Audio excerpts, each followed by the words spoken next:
Jadi munculnya di tahun 230 Hijriah dan dilakukan oleh Syiah ya pada saat itu yang mendirikan dinasti Fatimiyah namanya. Baik, itu kurang lebih gambaran tentang sejarahnya. Dan orang-orang Syiah Fatimiyah waktu itu mengadakan maulid. Review lagi kembali, kenapa mereka buat?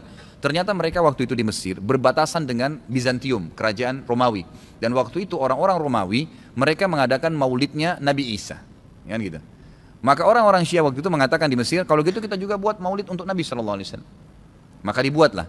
Dan sekarang Anda boleh tanya kepada siapapun, kiainya, habibnya, tanya, apakah Nabi SAW pernah melakukan maulid kayak Anda lakukan nih? Berzikir, baca salawat, berdiri, nganggap ruhnya Nabi sedang lewat, pernah? Pasti kalau mereka jujur, mereka akan mengatakan tidak pernah. Muhammad nabina binuru hadina min Makkah min nuru satal Madinah. Assalamualaikum warahmatullahi wabarakatuh. Waalaikumsalam warahmatullahi wabarakatuh. Bizidni ilma warzuqni fahma. Amma ba'd. Klaim orang Wahabi kata yang memulai maulid. Maulid apa? Maulid adalah orang Syiah di zaman dinasti Fatimiyah. Kemudian orang Syiah itu mencontohi apa yang dibuat sama orang Nasrani karena mereka merayakan hari kelahiran siapa itu? Tuhan mereka tuh apanya mereka itu? Maka klaim ini kita jawab dengan dua jawaban singkat. Yang pertama, ala sabilil ingkar. Kita tidak setuju. Klaim Wahabi itu tidak betul. Yang kedua, ala sabilil taslim, itu nanti belakang. Kita ingkar bahwa yang memulai maulid bukanlah orang Syiah. Tetapi yang memulai siapa? Seorang raja yang bernama Al-Muzaffar di awal-awal tahun 600 Hijriyah. Paham tidak? Alladzi ahdatsahu al-Malikul Muzaffaru fi awali 600 minal hijrati. Yang pertama memulai amalan maulid adalah seorang raja yang bernama Muzaffar di awal-awal tahun 600 Hijriyah. Siapa itu Raja Muzaffar? Maka ditulis sama para ulama, salah satu adalah Syekh Abu Abdurrahman Abdullah bin Muhammad bin Yusuf itu mengatakan wa kana aliman taqiyan syuja'an. Raja Muzaffar itu beliau adalah seorang yang alim, beliau adalah seorang yang takwa, dan beliau adalah seorang pemberani. Maka kalau yang memulai adalah orang Syiah, maka tidak dipakai istilah alim. Karena ajaran Syiah dengan ajaran ahli sunnah wal jamaah itu bagaikan langit dan bumi. Yang mereka tahu mengenai ajaran mereka menurut kami itu jahil, itu salah, batil. Maka tidak boleh disebut alim. Kalau bilang alimnya Syiah boleh. Taqiyan, orang bertakwa.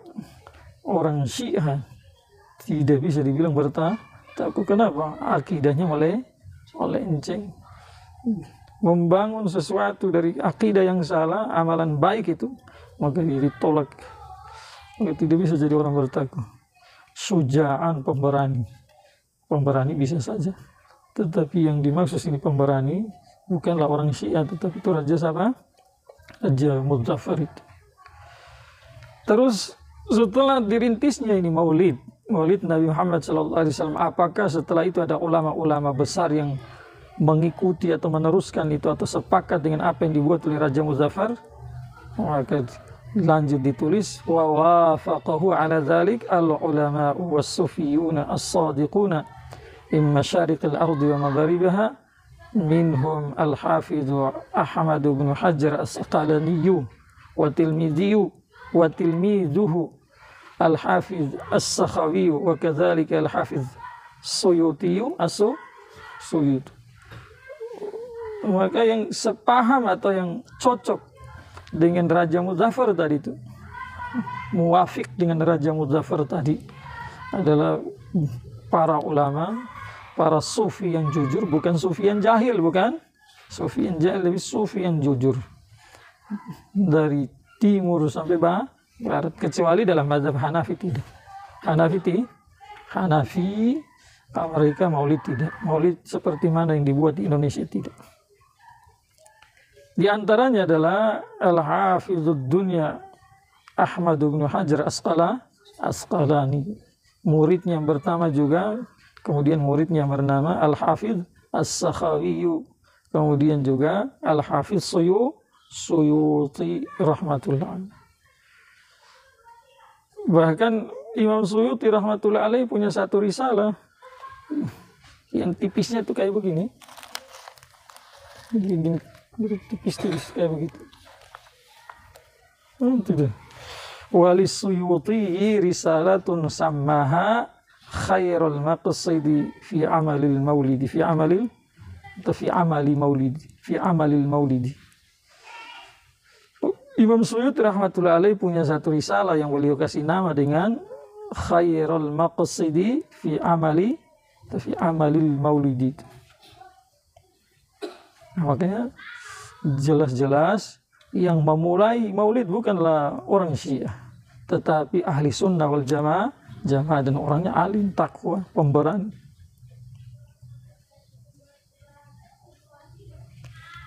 Yang berikutnya alasan logis kenapa orang Syiah bukanlah yang memulai maulid. Ya, orang Syiah itu pengagungnya bukan Nabi Muhammad, tetapi mereka mengagungkan siapa? Ali, Hasan, Husain dan Fatimah. Itu juga modus. Karena yang memulai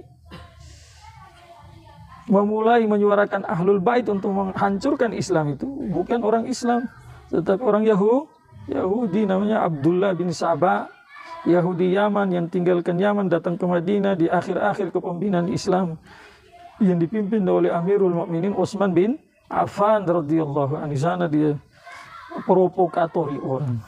Tidak berhasil ke Basra, tidak berhasil ke Kufah, tidak berhasil ke Mesir, di sana baru banyak pengikut.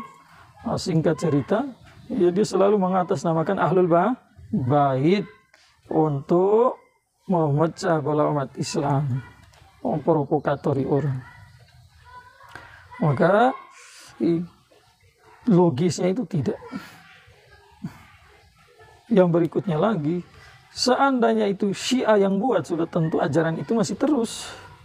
Tapi sekarang Syiah itu bukan merayakan Maulid Nabi, tetapi merayakan 10 Muharram, hari Karbala itu. Hari di mana Husain radhiyallahu anhu dipenggal kepalanya. Nah, itu juga perayaan mereka tidak betul. Artinya caranya itu salah. Banyak kezaliman, ketimpangan dalam pandangan ajaran Islam yang betul yang dimotori oleh ahli sunnah wal jamaah. Maka itu jelas yang memulai bukan orang Syiah, itu sabilil inkar. Yang kedua, kalaupun kita mau akui itu, misalkan nih nomor satu kita tidak akui itu klaim orang Wahabi itu. Kalaupun kita mau akui bahwa yang memulai Maulid adalah orang Syiah,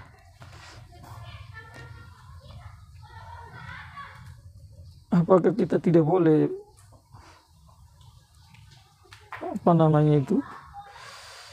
kebaikan yang dimulai oleh musuh, satu kebaikan yang dimulai oleh musuh itu dalam pandangan agama kita itu bukan satu keburukan. Kenapa? Atau siapa yang melarang kita untuk membuat itu kebaikan?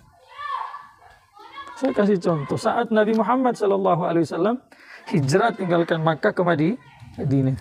Sesampai di Madinah, maka Nabi Muhammad SAW mendapat informasi bahwa orang-orang Yahudi setiap 10 Muharram mereka berpuasa. Maka Nabi bertanya alasannya apa itu? Mereka menjawab bahwa alasan mereka berpuasa karena mensyukuri di hari 10 Muharram itu Nabi Musa bersama Bani Israel diselamatkan oleh Allah dari kejaran Fir'aun. Maka sebagai rasa syukur orang Yahudi berpuasa di 10 Muharram. Apa jawaban Nabi Muhammad sallallahu alaihi wasallam? Jangan puasa, apa itu yang memulai orang Yahudi. Begitukah? Tetapi jawaban Nabi Muhammad SAW bijak. Karena dari pandangan agama Islam itu tidak dilarang, maka Nabi Muhammad SAW menjawab, kami lebih berhak untuk puasa dari mereka. Kenapa? Nisbat kami dengan Nabi Musa itu nisbat hakiki. Nabi Muhammad, Nabi Rasul, Nabi Musa, Nabi dan Rasul sama-sama beriman. Ajaran Nabi Musa yang dikekalkan oleh Allah lewat Al-Quran dipakai. Yang sudah dimansuhkan, dihapus, tidaklah. Sementara orang Yahudi banyak merubah-rubah. Maka Nabi Muhammad puasa, sahabat ikut puasa. Dan kesunahan ini sampai hari yang tadi, bahkan sampai hari kiamat. Terus satu ketika sebelum wafat 1 tahun, Nabi Muhammad SAW bersabda bahwa kalau tahun depan saya hidup, maka saya puasa di 1 hari sebelum, di 9 tambah 9 Muharram dan 10 Muharram, supaya berbeda dengan amalan Yahudi. Tapi belum sampai tahun depan sudah meninggal dunia. Makanya kesunahan itu 10 tetap. Nah, kalau mau ikuti niat Nabi SAW tadi, ya ditambah saja 9, 10. Tapi kalau 10 saja, tidak ada ulama yang mengingkari itu. Maka sama juga, kalaupun orang Syiah yang memulai maulid, dalam pandangan agama yang didukung oleh para ulama-ulama dengan penelitian yang oke itu, tidak melenceng dari ajaran agama Islam, kami lebih berhak daripada orang Syiah. Cuma supaya maulid kita itu terarat, tertata, rapi, maka saya anjurkan baca itu risalah yang ditulis oleh Imam Suyuti, supaya jangan sampai maulid kita itu tidak terarah. Maksudnya kalau buat di masjid, jaga kehormatan masjid, jangan kotor-kotor, jangan ribut-ribut. Kemudian ibu-ibu yang haid nifas, jangan dikasih masuk di dalam masjid, karena sabda Nabi SAW, inilah uhillu, apa itu? Al-masajid li haidin wala junubin. Saya tidak halalkan masjid bagi wanita haid, semana dengan haid nifas, dan laki-laki atau wanita yang dalam keadaan junub. Maka jangan disiapkan tenda di luar masjid. Kemudian anak-anak yang dikasih masuk di dalam diatur, jangan ribut lari ke sana sini. Nah, kemudian jangan sampai di dalam masjid ditaruhkan itu hadiah-hadiah. Selesai Habib ceramah, Kiai ceramah, Ustadz ceramah, itu tak boleh. Anak-anak disuruh lari ke arah itu pohon hadiah untuk merebut itu hadiah. Nah, itu jangan, karena kehormatan masjid itu jadi terobrak-abrik, haram hukum, haram tidak boleh. Dan yang lain-lain. Artinya selagi maulid itu dalam bimbingan agama, baik Al-Quran, hadis, ijma qiyas, sepakat boleh. Tapi kalau sudah melenceng, ya jangan. Nah, makanya kita ambil jalan tengah, khairul umuri awsatuha. Mutlakan maulid dibolehkan. Mau di situ ada maksiat, ada tidak adab sama masjid, ada tidak, bukan begitu. Mutlakan kita larang maulid, salah juga. Maka tugas para ulama adalah mentertibkan para orang awam. Orang awam punya tugas adalah mendengar para ulama. Kalau belum sempat disampaikan, maka sebelum melakukan itu amalan, tanya dulu sama ulama. Supaya mudah-mudahan yang kita buat dengan niat yang bagus dan amalan zahir juga bagus, insya Allah akan diterima oleh Allah. Jadi buah manis bagi kita di dunia berupa berkah akan datang dari Allah, dan buah manis bagi kita di akhirat, pahala berlipat-lipat akan Allah. Semoga bermanfaat. Allah.